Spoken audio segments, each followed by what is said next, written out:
தனித்து பிரயாணம் செய்வதிலே உள்ள மார்க்க உலக ரீதியான குறைபாடுகள் எனக்கு தெரிந்த அளவு மக்கள் அறிந்து கொண்டால் யாரும் இரவில் தனியாக பயணம் செய்ய துணிய மாட்டார்கள் என்று ரசூலுல்லாஹி ஸல்லல்லாஹு அலைஹி வஸல்லம் அவர்கள் நவின்றதாக ஹஸ்ரத் அப்துல்லா இப்னு உமர் ரலியல்லாஹு அன்ஹு அவர்கள் அறிவித்திருக்கின்றார்கள்.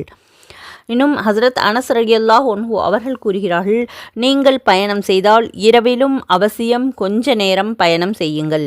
ஏனென்றால் இரவு நேரத்தில் பூமி சுருட்டப்படுகிறது என்று ரசூலுல்லாஹி ஸல்லல்லாஹு அலைஹி வஸல்லம் அவர்கள் கூறியதாக அறிவித்திருக்கின்றார்கள். நூல் அபூ தாவூத். ஒரு பயணி ஷைத்தான், 2 பயணிகள் 2 ஷைத்தான்கள், 3 பயணிகள் ஜமாத் ஆவார்கள் என்று ரசூலுல்லாஹி ஸல்லல்லாஹு அலைஹி வஸல்லம் அவர்கள் நவின்றதாக ஹஸ்ரத் அம்ர் இப்னு சுவைப் ரலியல்லாஹு அன்ஹு அவர்கள் அறிவித்திருக்கின்றார்கள். ஆகவே தனித்து ஒருவரோ அல்லது இருவரோ பயணம் செய்வதை விட 3 பேர் சேர்ந்து பயணம் செய்வதால் அல்லாஹ் தஆலா அவர்களை பாதுகாக்கின்றான். தனித்து ஒருவரோ இருவரோ பிரயாணம் செய்தால் ஷைத்தான் அவர்களை மிக எளிதான முறையில் தீமைகளில் சிக்க வைத்துவிட முடியும். இந்த விஷயத்தை தெளிவுபடுத்துவதற்காக வேண்டித்தான் தனித்தோ இருவராகவோ பிரயாணம் செய்பவர்களை ஷைத்தான் என்பார்கள். எனவே பிரயாணத்தில் குறைந்தது 3 நபர்கள் அவசியம் இருக்க வேண்டும். இதனால் ஷைத்தானை விட்டு பாதுகாக்கப்படுவார்கள். தொழுகையை ஜமாத்தோடு நிறைவேற்றுவது மற்ற அலுவல்களிலும் ஒருவருக்கொருவர் உதவியாக இருப்பதை போன்றதாகும். நூல் மலாஹிருல் ஹக். ஹஸ்ரத் அபூ ஹுரைரா ரலியல்லாஹு அன்ஹு அவர்கள் அறிவிக்கின்றார்கள், ஷைத்தான் 1-2 பிரயாணிகளோடு கெடுதி இழைக்க நாடுகின்றான், அதாவது நஷ்டம் ஏற்படுத்த முயற்சி செய்கின்றான். என்றாலும் பிரயாணிகள் 3 பேராக ஆகிவிட்டால் கெடுதி ஏற்படுத்த நாடுவதில்லை என்று ரசூலுல்லாஹி ஸல்லல்லாஹு அலைஹி வஸல்லம் அவர்கள் கூறுகின்றார்கள். 3 பேரை விட 4 பேர் சிறந்தவர்கள்.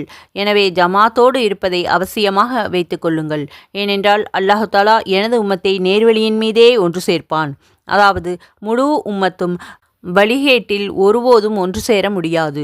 எனவே ஜமாத்தோடு இருப்பவர்கள் வழிகேட்டிலிருந்து பாதுகாக்கப்படுகின்றார்கள் என்று ரசூலுல்லாஹி ஸல்லல்லாஹு அலைஹி வஸல்லம் அவர்கள் நவின்றதாக ஹஸ்ரத் அபூதர் ரலியல்லாஹு அன்ஹு அவர்கள் அறிவித்திருக்கின்றார்கள். இன்னும் அல்லாஹ் தஆலாவின் கை ஜமாத்தின் மீது இருக்கின்றது. அதாவது அல்லாஹ் தஆலாவுடைய விசேஷமான உதவி ஜமாத்தோடு இருக்கின்றது. எனவே யார் ஜமாத்தை விட்டு தனித்து விட்டார்களோ ஷைத்தான் அவரோடு இருக்கின்றான், அவரை கெடுதியின்பால் தூண்டி விடுகின்றான் என்றும், இன்னும் 3 நபர்கள் பிரயாணம் செய்ய வெளியே கிளம்பினால் அவர்களில் ஒருவரை அமீராக ஆக்கி வைத்துக் கொள்ளுங்கள் என்றும் ரசூலுல்லாஹி ஸல்லல்லாஹு அலைஹி வஸல்லம் அவர்கள் கூறியிருக்கின்றார்கள். இதை போன்ற சிறிய சிறிய சிறப்பான ஹதீஸ்களை தெரிந்து கொள்ள நமது சேனலை சப்ஸ்கிரைப் செய்து பெரிய பயான்களையும் பிளேலிஸ்டில் சென்று பார்த்து பயனடையுங்கள். நிறைய பயான்கள் இருக்கின்றன, டவுன்லோட் செய்து நேரம் கிடைக்கும் போதெல்லாம் கேளுங்கள். ஜஸாக்கல்லாஹு ஹைரா. அஸ்ஸலாமு அலைக்கும் வரஹ்மத்துல்லாஹி வபரகாத்துஹு.